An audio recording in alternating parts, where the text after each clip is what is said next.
Inspirasi kebenaran Alkitab Perjanjian Lama untuk 4 Februari dari Ayub 8. Bildad membela keadilan hukuman Allah, maka berbicaralah Bildad orang Suah. Berapa lamakah lagi engkau akan berbicara begitu? Dan perkataan mulutmu seperti angin yang menderu. Masakan Allah membengkokkan keadilan? Masakan yang Maha Kuasa membengkokkan kebenaran? Jikalau anak-anakmu telah berbuat dosa terhadap Dia, maka Ia telah membiarkan mereka dikuasai oleh pelanggaran mereka. Tetapi engkau, kalau engkau mencari Allah dan memohon belas kasihan dari Yang Maha Kuasa, kalau engkau bersih dan jujur, maka tentu Ia akan bangkit demi engkau, dan Ia akan memulihkan rumah yang adalah hakmu. Maka kedudukanmu yang dahulu akan kelihatan hina, tetapi kedudukanmu yang kemudian akan menjadi sangat mulia. Bertanya-tanyalah tentang orang-orang zaman dahulu, dan perhatikanlah apa yang diselidiki para nenek moyang. Sebab kita anak-anak kemarin tidak mengetahui apa-apa, karena hari-hari kita seperti bayang-bayang di bumi. Bukankah mereka yang harus mengajari engkau dan yang harus berbicara kepadamu, dan melahirkan kata-kata dari akal budi mereka? Dapatkah pandan bertumbuh tinggi kalau tidak dirawa, atau mensiang bertumbuh subur kalau tidak di air? Sementara dalam pertumbuhan sebelum waktunya disabit, layulah ia lebih dahulu daripada rumput lain. Demikianlah pengalaman semua orang yang melupakan Allah, maka lenyaplah harapan orang fasik, yang andalannya seperti benang laba-laba, kepercayaannya seperti sarang laba-laba. Ia bersandar pada rumahnya, tetapi rumahnya itu tidak tetap tegak. Ia menjadikannya tempat berpegang, tetapi rumah itu tidak tahan. Ia seperti tumbuh-tumbuhan yang masih segar di panas matahari. Sulurnya menjulur di seluruh taman. Akar-akarnya membelit timbunan batu, menyusup ke dalam sela-sela batu itu. Tetapi bila ia dicabut dari tempatnya, maka tempatnya itu tidak mengakuinya lagi. Katanya, belum pernah aku melihat engkau. Demikianlah kesukaan hidupnya, dan tumbuhan-tumbuhan lain timbul dari tanah. Ketahuilah, Allah tidak menolak orang yang saleh, dan Ia tidak memegang tangan orang yang berbuat jahat. Ia masih akan membuat mulutmu tertawa dan bibirmu bersorak-sorak. Pembencimu akan terselubung dengan malu, dan kemah orang fasik akan tidak ada lagi. Jawab Ayub, tidak seorang pun dapat bertahan di hadapan Allah. Sungguh aku tahu bahwa demikianlah halnya. Masakan manusia benar di hadapan Allah? Jikalau ia ingin berperkara dengan Allah, 1 dari 1000 kali ia tidak dapat membantahnya. Allah itu bijak dan kuat. Siapakah dapat berkeras melawan Dia dan tetap selamat?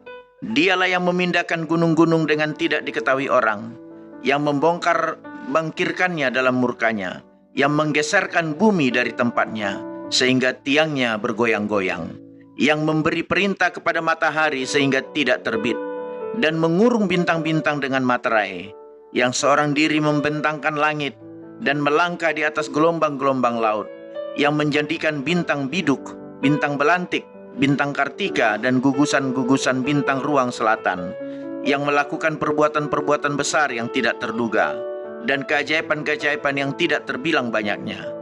Apabila ia melewati aku tidak melihatnya, dan bila ia lalu, aku tidak mengetahui. Apabila ia merampas, siapa akan menghalanginya? Siapa akan menegurnya? Apa yang kau lakukan? Allah tidak menahani murkanya. Di bawah kuasanya para pembantu Rahab membungkuk. Lebih-lebih aku, bagaimana aku dapat membantah dia? Memilih kata-kataku di hadapan dia. Walaupun aku benar, aku tidak mungkin membantah dia. Malah aku harus memohon belas kasihan kepada yang mendakwa aku. Bila aku berseru, ia menjawab. Aku tidak dapat percaya bahwa ia sudi mendengarkan suaraku. Dialah yang meremukkan aku dalam angin ribut, yang memperbanyak lukaku dengan tidak semena-mena, yang tidak membiarkan aku bernafas, tetapi mengenyangkan aku dengan kepahitan. Jika mengenai kekuatan tenaga, dialah yang mempunyai. Jika mengenai keadilan, siapa dapat menggugat dia? Sekalipun aku benar, mulutku sendiri akan menyatakan aku tidak benar. Sekalipun aku tidak bersalah, ia akan menyatakan aku bersalah. Aku tidak bersalah, aku tidak pedulikan diriku. Aku tidak hiraukan hidupku. Semuanya itu sama saja. Itulah sebabnya aku berkata, yang tidak bersalah dan yang bersalah kedua-duanya dibinasakannya. Bila cemetinya membunuh dengan tiba-tiba, ia mengolok-olok keputusasaan orang yang tidak bersalah. Bumi telah diserahkan ke dalam tangan orang fasik, dan mata para hakimnya telah ditutupnya. Kalau bukan oleh dia, oleh siapa lagi? Hari-hariku berlalu lebih cepat daripada orang pelari, lenyap tanpa melihat bahagia. Meluncur lewat laksana perahu dari pandan, seperti Raja Wali yang menyambar mangsanya. Bila aku berpikir aku hendak melupakan keluh kesahku, mengubah air mukaku dan bergembira, maka takutlah aku kepada segala kesusahanku. Aku tahu bahwa engkau tidak menganggap aku tidak bersalah. Aku dinyatakan bersalah. Apa gunanya aku menyusahkan diri dengan sia-sia, walaupun aku membasuh diriku dengan salju dan mencuci tanganku dengan sabun. Namun engkau akan membenamkan aku dalam lumpur, sehingga pakaianku merasa jijik terhadap aku, karena dia bukan manusia seperti aku, sehingga aku dapat menjawabnya. Mari bersama-sama menghadap pengadilan. Tidak ada wasit di antara kami yang dapat memegang kami berdua. Biarlah ia menyingkirkan pentungnya daripadaku. Jangan aku ditimpa kegentaran terhadap dia. Maka aku akan berbicara tanpa rasa takut terhadap dia, karena aku tidak menyadari kesalahanku. Apakah maksud Allah dengan penderitaan? Ayub 10. Aku telah bosan hidup. Aku hendak melampiaskan keluhanku. Aku hendak berbicara dalam kepahitan jiwaku. Aku akan berkata kepada Allah, jangan mempersalahkan aku. Beritahukanlah aku mengapa engkau berperkara dengan aku. Apakah untungnya bagimu mengadakan penindasan, membuang hasil jeripayah tanganmu, sedangkan engkau mendukung rancangan orang fasik? Apakah engkau mempunyai mata badani? Samakah penglihatanmu dengan penglihatan manusia? Apakah hari-harimu seperti hari-hari manusia? Tahun-tahunmu seperti hari-hari orang laki-laki, sehingga engkau mencari-cari kesalahanku dan mengusut dosaku. Padahal engkau tahu bahwa aku tidak bersalah, dan bahwa tiada seorang pun dapat memberi kelepasan dari tanganmu. Tanganmu lah yang membentuk dan membuat aku. Tetapi kemudian engkau berpaling dan hendak membinasakan aku. Ingatlah bahwa engkau yang membuat aku dari tanah liat, tetapi engkau hendak menjadikan aku debu kembali.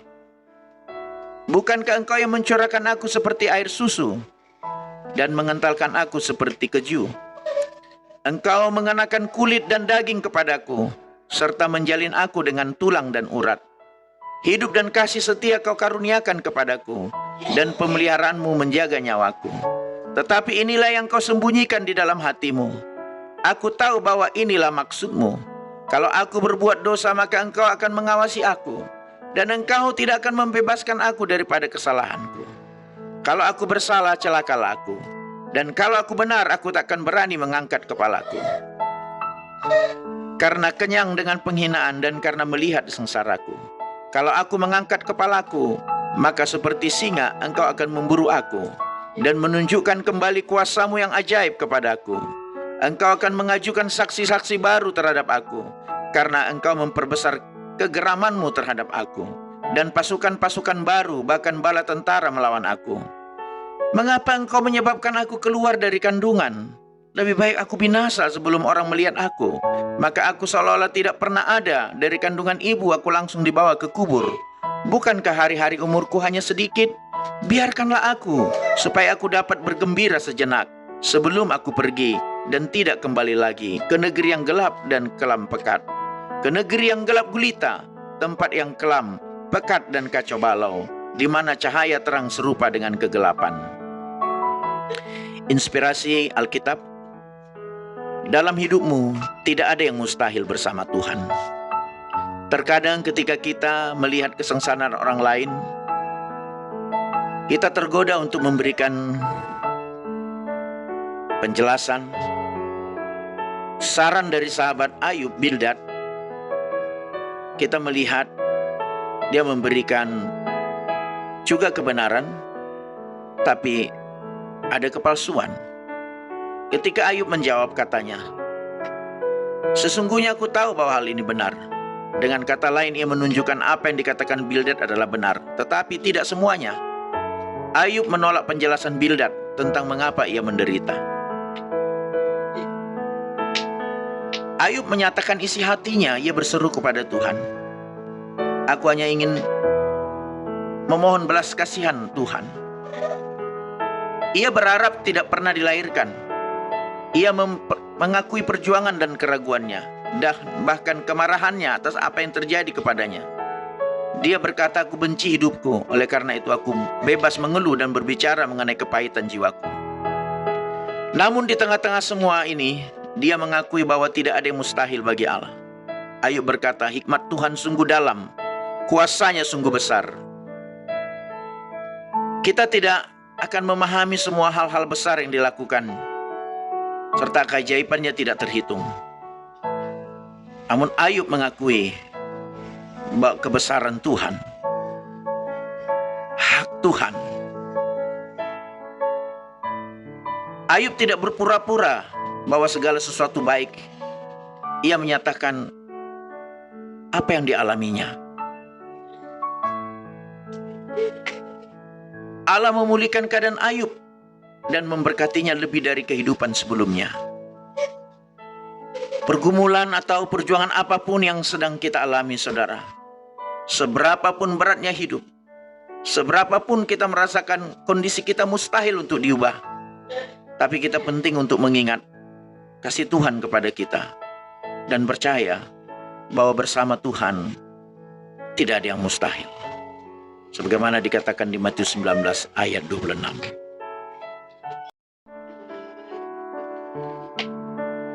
Kita lanjutkan dengan Ayub 11. Anjuran Zofar supaya Ayub merendahkan diri di hadapan Allah. Maka berbicaralah Zofar orang Naamah. Apakah orang yang banyak bicara tidak harus dijawab? Apakah orang yang banyak mulut harus dibenarkan? Apakah orang harus diam terhadap bualmu? Dan kalau engkau mengolok-olok, apakah tidak ada yang mempermalukan engkau? Katamu, pengajaranku murni dan aku bersih di matamu. Tetapi mudah-mudahan Allah sendiri berfirman dan membuka mulutnya terhadap engkau dan memberitakan kepadamu rahasia hikmat, karena itu ajaib bagi pengertian. Maka engkau akan mengetahui bahwa Allah tidak memperhitungkan bagimu sebagian daripada kesalahanmu. Dapatkah engkau memahami hakikat Allah, menyelami batas-batas kekuasaan yang maha kuasa? Tingginya seperti langit, apa yang dapat kau lakukan? Dalamnya melebihi dunia orang mati, apa yang dapat kau ketahui?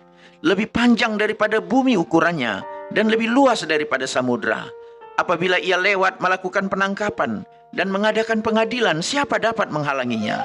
Karena ia mengenal penipu dan melihat kejahatan tanpa mengamat-amatinya. Jikalau orang dungu dapat mengerti, maka anak keledai liar pun dapat lahir sebagai manusia.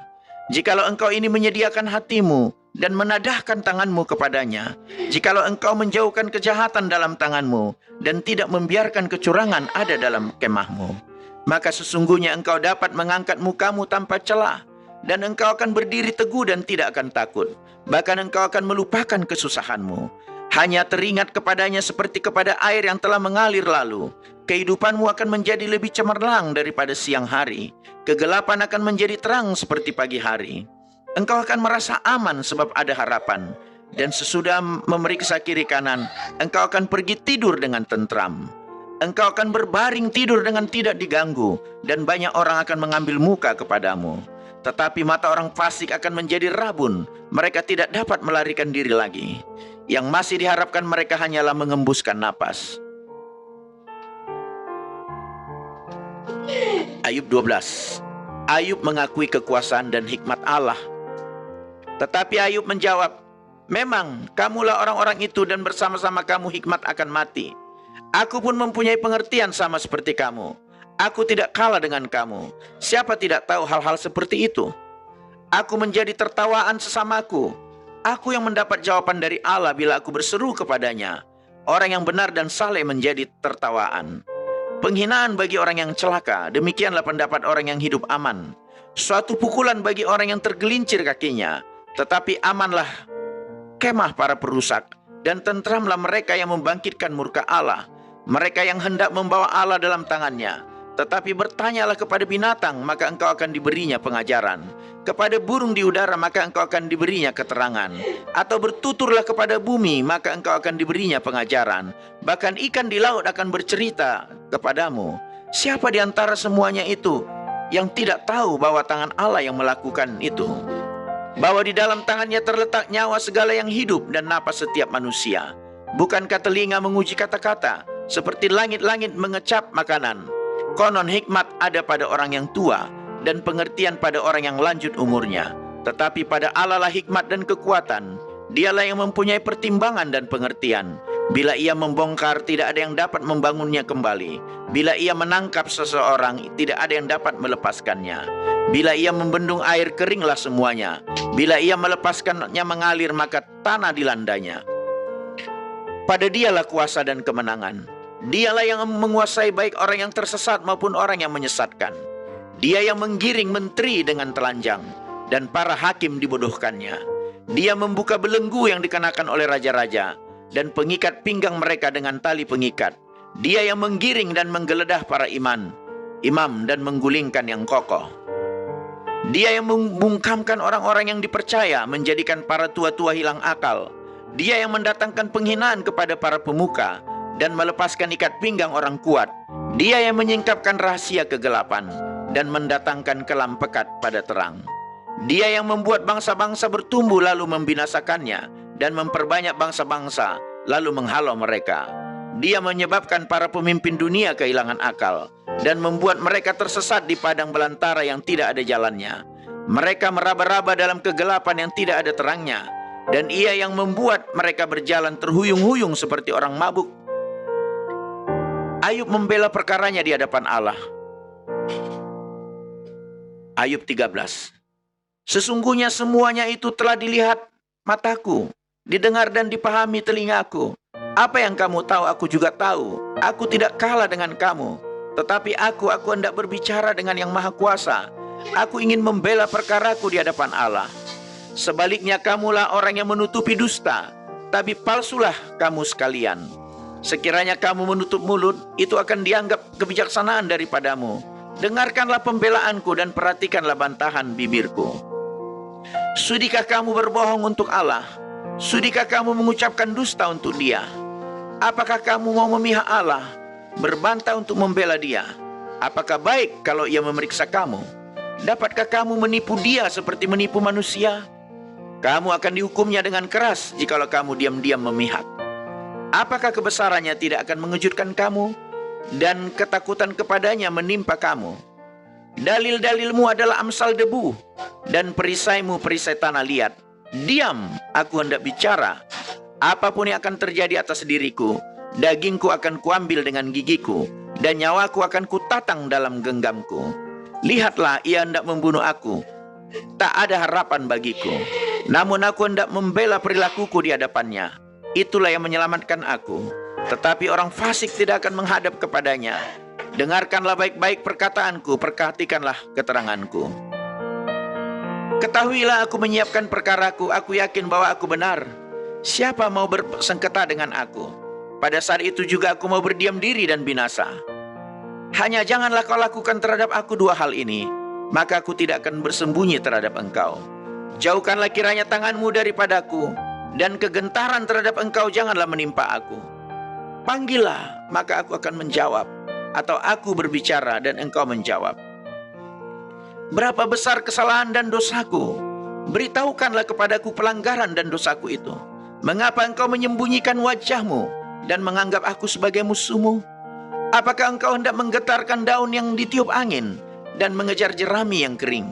Sebab engkau menulis hal-hal yang pahit terhadap aku, dan menghukum aku karena kesalahan pada masa mudaku. Kakiku kau masukkan ke dalam pasung, segala tindak tandukku kau awasi, dan rintangan kau pasang di depan tapak kakiku. Dan semuanya itu terhadap orang yang sudah rapuh seperti kayu lapuk, seperti kain yang dimakan gegat. Setelah mati tidak ada harapan lagi. Manusia yang lahir dari perempuan singkat umurnya dan penuh kegelisahan. Seperti bunga ia berkembang lalu layu. Seperti bayang-bayang ia hilang lenyap dan tidak dapat bertahan.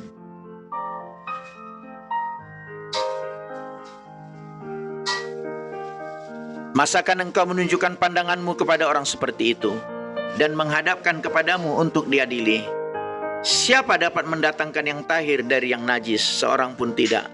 Jikalau hari-harinya sudah pasti dan jumlah bulannya sudah tentu padamu, dan batas-batasnya sudah kau tetapkan sehingga tidak dapat dilangkahinya, hendaklah kau alihkan pandanganmu daripadanya agar ia beristirahat, sehingga ia seperti orang upahan dapat menikmati harinya.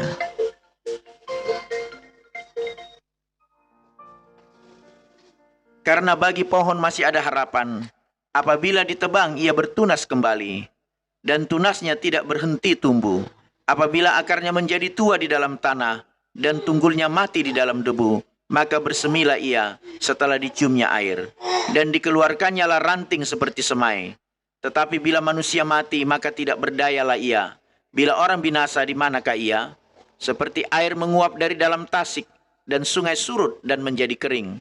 Demikianlah juga manusia berbaring dan tidak bangkit lagi.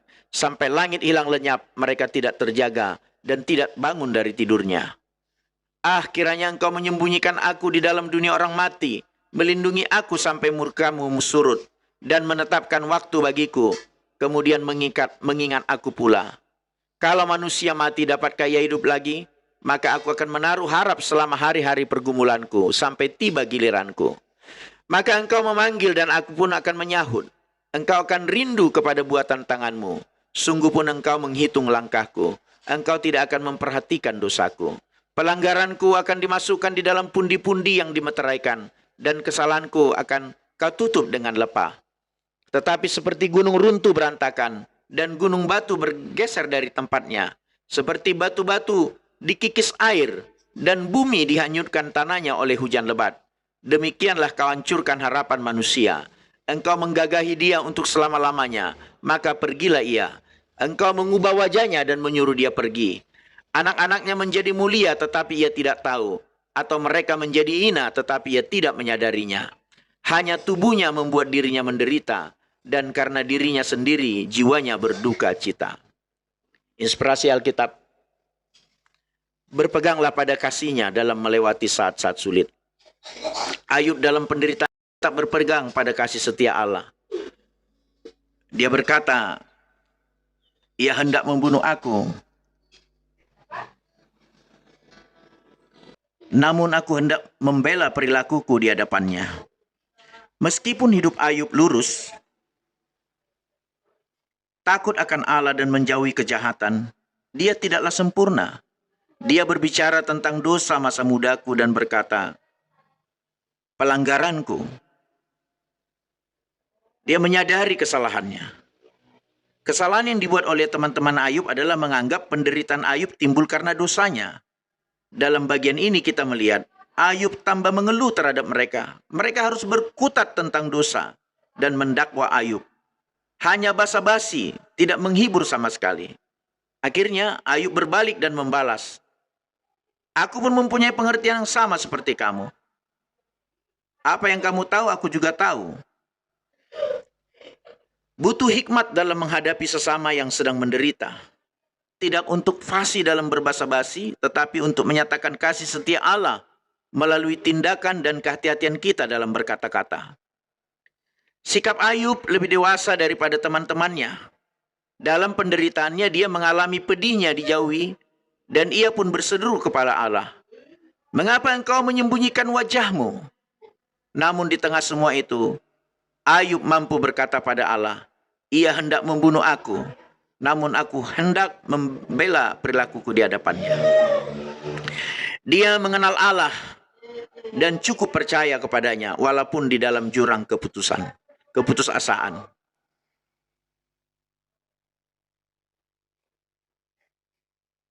Pada saat yang sama, Ayub menyaksikan kehidupan setelah kematian.